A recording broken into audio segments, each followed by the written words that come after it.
आदरणीय सभापति जी, एनडीए का तीसरी बार सरकार में आना एक ऐतिहासिक घटना है। आजादी के बाद ये सौभाग्य दूसरी बार इस देश में आया है और 60 साल के बाद आया है। इसका मतलब ये सिद्धि पाना कितना कठोर परिश्रम के बाद होता है, कितना अभूतपूर्व विश्वास संपादन होने के बाद होता है। ऐसे ही ये राजनीति के खेल से नहीं होता है, जनता जनार्दन की सेवा से प्राप्त आशीर्वाद से होता है। आदरणीय सभापति जी, जनता ने हमें स्थिरता और निरंतरता इसके लिए जनादेश दिया। लोकसभा चुनाव के साथ ही आदरणीय सभापति जी, लोगों की नजर से यह चीजें जरा ओझल हो गई।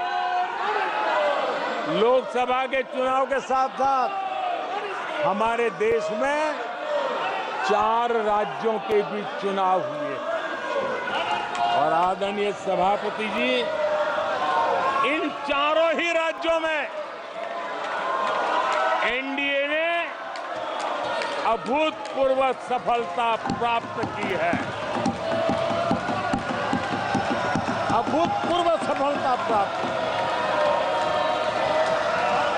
हमने शानदार विजय प्राप्त की है। महाप्रभु जगन्नाथ जी की धरती उड़ीसा ने हमें भरपूर आशीर्वाद दिया है।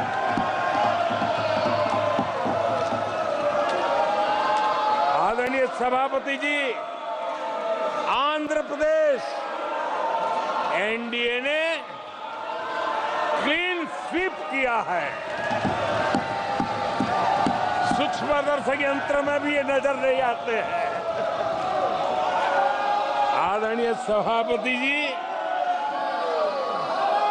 अरुणाचल प्रदेश हम फिर एक बार सरकार बनाई है। सिक्किम में एनडीए ने फिर एक बार सरकार बनाई है। अभी 6 महीने पहले ही आदरणीय सभापति जी,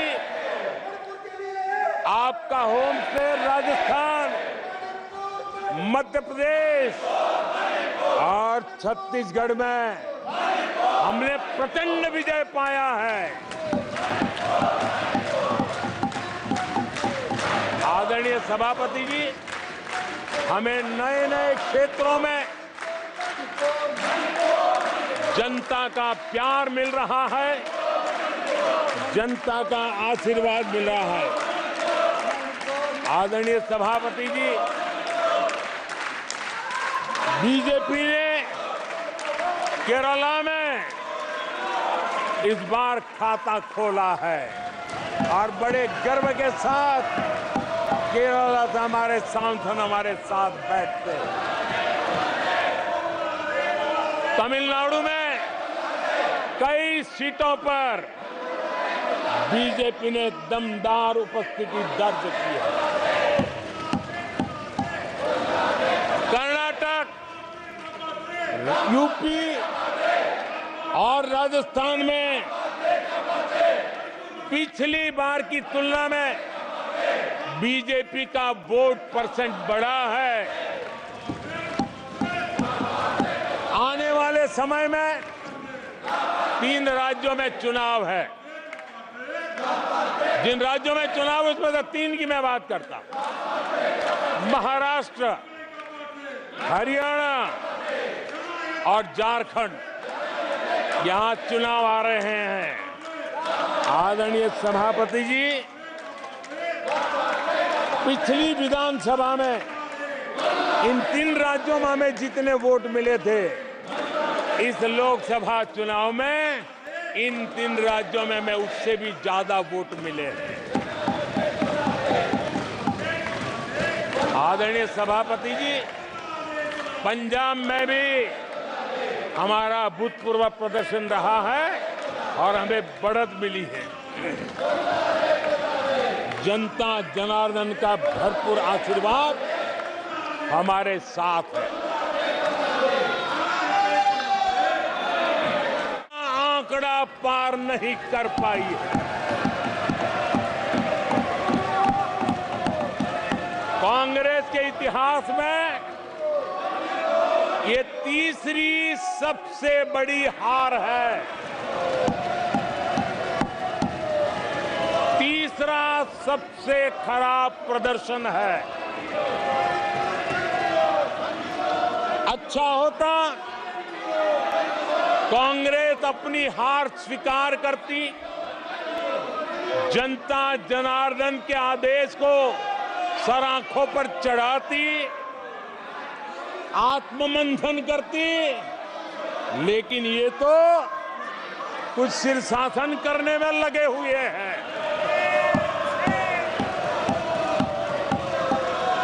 और कांग्रेस और उसकी इकोसिस्टम दिन रात बिजली जला करके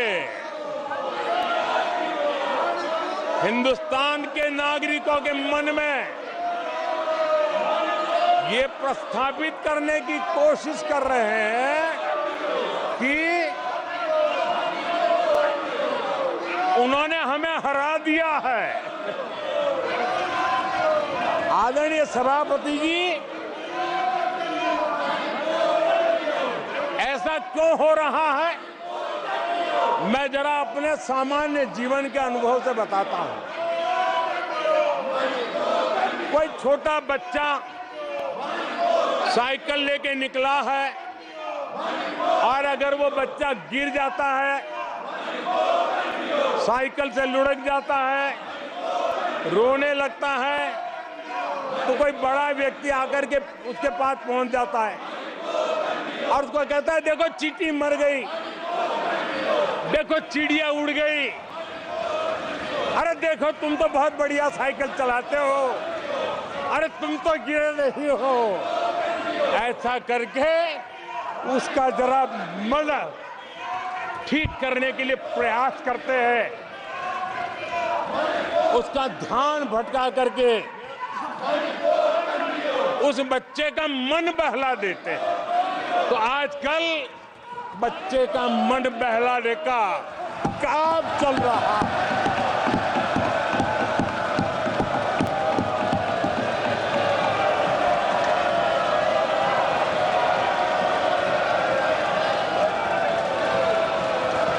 और कांग्रेस के लोग और उनका इकोसिस्टम आजकल ये मन बहलाने का काम कर रहा है। आदरणीय सभापति जी,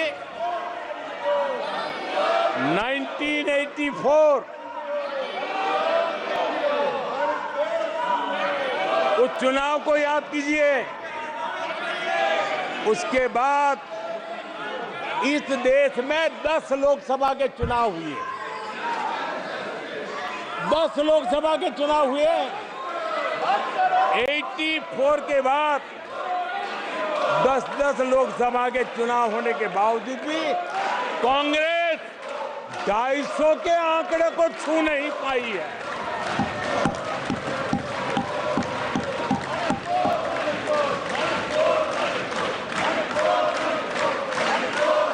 इस बार किसी तरह 99 के चक्कर में फंसे गए हैं।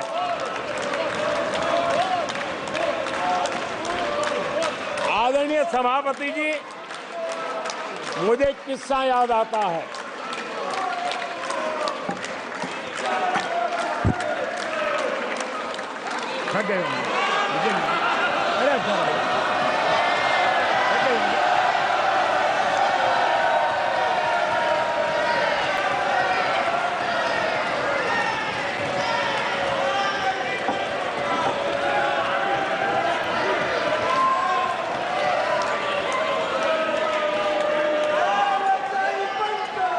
आदरणीय सभापति जी,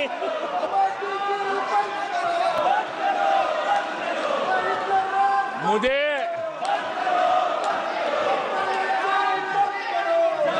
एक किस्सा याद आता है। आदरणीय सभापति जी, मुझे एक किस्सा याद आता है। 99 मार्क्स लेकर एक बालक घमंड में घूम रहा था और देश सबको दिखाता था, देखो कितने ज्यादा मार्क्स आए हैं। तो लोग भी जब 99 सुनते थे तो शाबाशी देते थे, बहुत उसको हौसला बुलंद करते थे। तो फिर उनके टीचर आए कि भैया किस बात की मिठाई बांट रहे हो, ये 100 में से 99 नहीं लाया, ये तो 543 में से लाया है।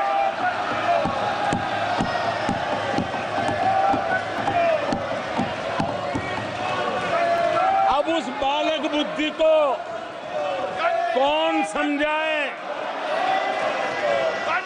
कि तुमने फेल होने का वर्ल्ड रिकॉर्ड बना दिया है।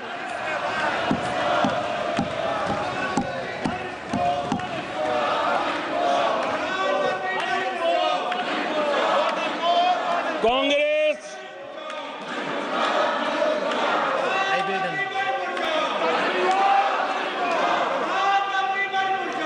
आदरणीय सभापति जी, कांग्रेस के नेताओं के बयानों में ये बयानबाजी ने शोले फिल्म को भी पीछे छोड़ दिया है।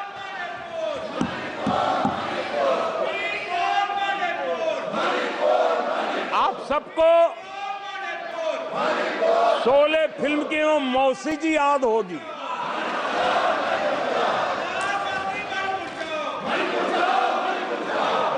तीसरी बार तो हारे हैं, पर मौसी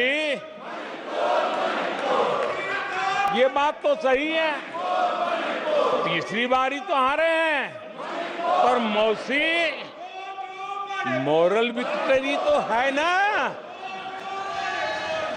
आदरणीय सभापति जी, 13 राज्यों में 0 सीटें आई हैं।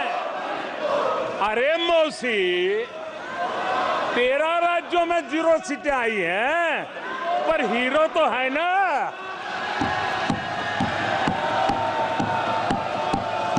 आदरणीय सभापति जी, अरे पार्टी की लुटिया तो दुबई है। अरे मौसी, पार्टी अभी भी सांसें तो ले रही है।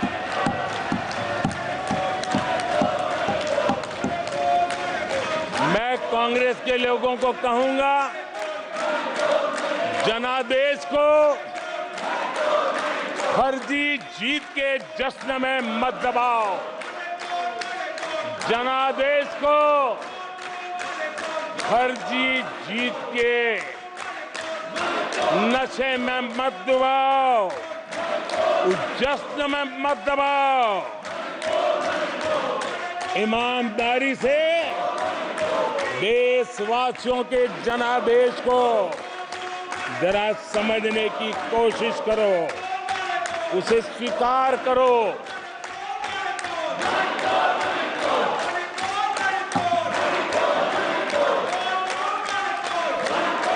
आदरणीय सभापति जी, मुझे नहीं पता कि कांग्रेस के जो साथी दल है उन्होंने इस चुनाव का विश्लेषण किया है कि नहीं किया है। ये चुनाव इन साथियों के लिए भी एक संदेश है। आदरणीय सभापति जी, अब कांग्रेस पार्टी 2024 से एक परजीवी कांग्रेस पार्टी के रूप से जानी जाएगी। 2024 से जो कांग्रेस है वो परजीवी कांग्रेस है, और परजीवी वो होता है जो जिस शरीर पर उस शरीर के साथ रहता है, ये परजीवी उसी को ही खाता है। कांग्रेस भी जिस पार्टी के साथ गठबंधन करती है उसी के वोट खा जाती है, और अपनी सहयोगी पार्टी की कीमत पर वो फलती फूलती है, और इसलिए कांग्रेस परजीवी कांग्रेस बन चुकी है। मैं जब परजीवी कह रहा हूं तो तथ्यों के आधार पर कह रहा हूं। आदरणीय सभापति जी, मैं कुछ आंकड़े आपके माध्यम से सदन को और इस सदन के माध्यम से देश के सामने रखना चाहता हूं। உடனுக்குடன் செய்திகளை தெரிந்து கொள்ள சன் நியூஸ் பெல் ஐகானை கிளிக் பண்ணுங்க।